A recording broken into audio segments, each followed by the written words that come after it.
A round trip in the medieval and Renaissance Europe. Welcome, my dear friends. I'm so happy that you have decided to visit me here in Europe.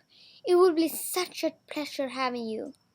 I have planned an itinerary that will allow us to visit all the key cities and sites from the medieval period and the Renaissance era, the time periods that we've been studying. Our trip will start in the wonderful city of Wittenberg, Germany. Then continue on to ravishing Rome, Italy. Staying in Italy, we will then travel to the fantastic city of Florence and finally end up in lovely Lisbon, Portugal. Without further ado, let's start with Wittenberg, Germany. Despite its location in the rural parts of eastern Germany, this small town would become a main center of the Reformation. It all began on October 31, 1571, when the rebellious Wittenberg priest Martin Luther nailed his 95 theses or claims to the doors of the All Saints Church, or Schlosskirche, Castle Church, in central Wittenberg. Here he not only opposed their huge wealth and the selling of indulgences, but he also claimed that salvation came from the love of God and not from human activities, which was very controversial at that time. Though many followed him, the opposition was big, the church banning both him and his writings. Clearly, one of the main attractions of the city of Wittenberg must be the eye-catching Castle Church. As noted, it was on the doors of this church that Martin Luther nailed his opposing beliefs. In addition, Luther's grave sits right under the pulpit. Though it was almost destroyed 2 times by the great turmoil following the Reformation, it is still standing tall, full of stories and history. However, as noted, Luther was met with much resistance, not least from the Pope and his church. In order to fend off the dangerous Reformation, they now began introducing law after law, banning both Luther, his followers, and their books. They had to protect their true Christians from the sin of the Protestants. In addition, the year of 1534 led to priest Ignatius Loyola, with permission from the Pope of course, creating a new society of priesthood, the Jesuits, or Society of Jesus, which would educate the young and spread the faith. Being in the center of the so-called Papal States, and therefore being strongly controlled by the Church and Pope, our second stop, Rome, Italy, would clearly become a big center for these beliefs. When visiting, deciding where to go is an extremely hard decision. Yet, while researching the Counter-Reformation, the best option is undoubtedly Chiesa del Gesù. Not only is it home to a great deal of Renaissance and Baroque art, but it is also one of the most significant of Rome's Jesuit churches, even including the tomb of Saint Ignatius Loyola, making it a great choice during a visit to Rome.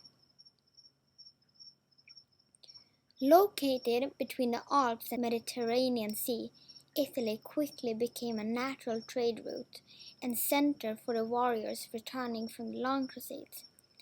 Now thoughts and ideas from the Islamic empires flowed through Italy, inspiring many cities and states, causing them to grow wealthier and bigger, eventually becoming city-states. One such city-state, and our third stop on the trip, is the beautiful city of Florence, Italy. During the Renaissance, it was a big center for both banking and trade, and had a very strong democratic rule. At the top of the rule were wealthy, powerful families, the most important being the Medici. Though they were quite involved in business and politics, their greatest passion was rather among the arts. By setting up magnificent ballet and ordering artists and architects, both the wealthy families and the whole city-states had soon become influential patrons of the arts and played a critical role in the transition from the medieval to the Renaissance world. When visiting Florence, a must-see is the Uffizi Gallery. Built for the Medici family in the 16th century, This beautiful building later became an amazing museum filled with Renaissance art by world-famous artists and sculptors, making it one of the world's biggest collections of Renaissance art. Two of the most famous include Raphael's beautiful Madonna de Cadellino, or Madonna of the Dolphins, and Leonardo da Vinci's The Annunciation. Both of these paintings show a clear influence from humanism and Renaissance ideas, as do all other works in the museum.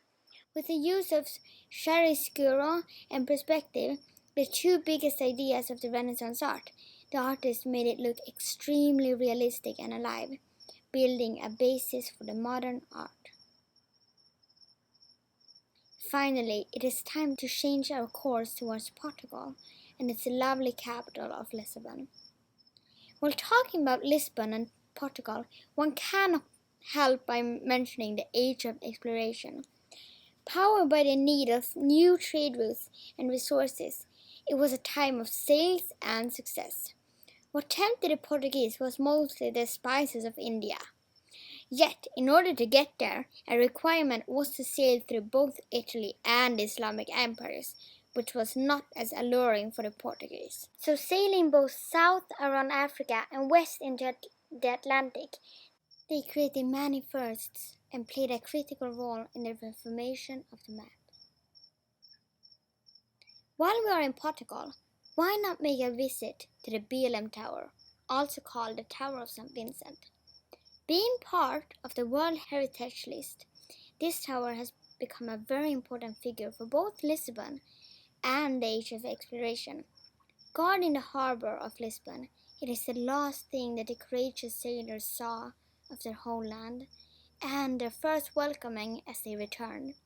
Clearly, the building tower is an important symbol both for the explorers and for the modern world.